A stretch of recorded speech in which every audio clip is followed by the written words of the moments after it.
Have you ever struggled with the meaning and purpose of your work as a Christian?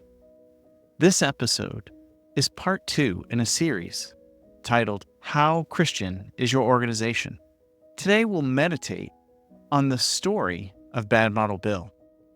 Bill's story helps us understand what it means and what it does not mean to be a Christian organization. Bill's story challenges one of the most common traps that many Christians fall into, robbing them of meaning and purpose, leaving them stuck in guilt. Hi, I'm Dr. J, and I help Christian leaders overcome the darkness of meaningless work with the flame of Christian wisdom. First, I'm going to tell the story of Bad Model Bill. It's a parable of an organization with a corrupt model. Then I'm going to focus on 2 insights from that parable. First, a trap where Christian leaders mistakenly think that if they are a good witness, then everything else is okay. And second, the insight that sometimes our feelings influence the way that we think, and they're not enough to guide us. In fact, our conscience and perhaps the Holy Spirit are maybe questioning how Christian the organization is. And lastly, we're going to review a critical caution, perhaps the most important thing from this lesson that should protect us from missing out on having our lives transformed for the better. So let's go. Here's the story. Once upon a time, there was an amazing Christian named Bill. Bill loved Jesus. He loved his coworkers. He was doing Bible studies at work, discipling his coworkers, because they were earnestly and extremely interested in growing in their faith. And Bill, his organization, also gave lots of money to fund people coming to Christ. They fed orphans, widows, they built churches. How could this not be a Christian organization?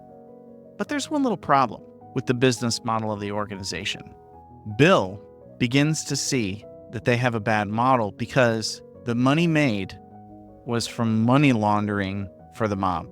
Bill imagined that the money coming in was created from human trafficking, drugs, and other morally questionable practices. Bill felt trapped when he discovered this. And he said to himself, but I'm a good witness. And what I'm doing at my organization, it makes my work Christian. They need me. Bill loved his job. He loved his coworkers. And he kind of felt like a Christian rock star because so many people around him wanted to talk to him about Christ. But Bill couldn't escape the guilt that he felt because his organization was making money laundering for bad things. And the pressure of the guilt caused Bill each day at Clean Transaction Inc. It just pressed on him, so Bill was stuck. What should Bill do? Now, first, I want to share an insight here because I think that great Christians and great Christian ministry impact, it's not enough to just make an organization Christian. However, I need to acknowledge that positive and Christianly behaviors are really good and perhaps necessary for an organization to be Christian, but they're not sufficient to overcome a bad model. To make an organization truly Christian, it's not enough. Second, Bill is likely to experience some sense of meaning and purpose because his day-to-day is surrounded with these interactions where he can truly love God and others. And that's good. And Bill should want that.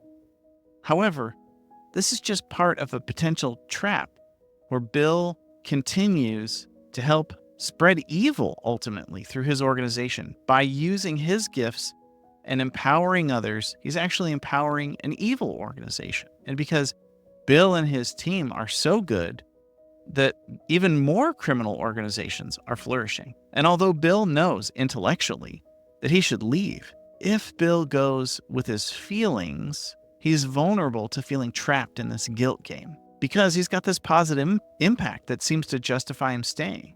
And yet, I know that there's Bills out there who find it hard to resist the pressure of this good that you're doing on your local team, even though perhaps there's this bad game that you're playing, and you should pray for the courage to do the right thing and get out of the game. But here's a big caution. Let's flip the script for a second and imagine that Bill's organization actually isn't evil? What if Bill's understanding of the organization is false? What if the information about the nature of the organization is not money laundering, but maybe it's just a standard transaction processing company which has been slandered by some disgruntled employee?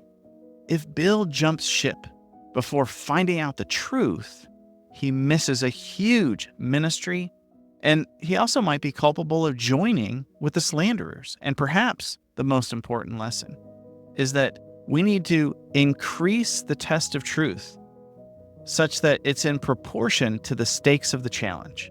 So because this is a challenge to the integrity of the leaders of the organization and the nature of the organization itself, such a high challenge should cause one to get very clear evidence before jumping on the mob bandwagon and miss working out in a place that really has a positive and life-transforming opportunity. Now, if you get any value from this, subscribe and get notified of the next episode. Let's fan the flame of Christian wisdom. Until next time.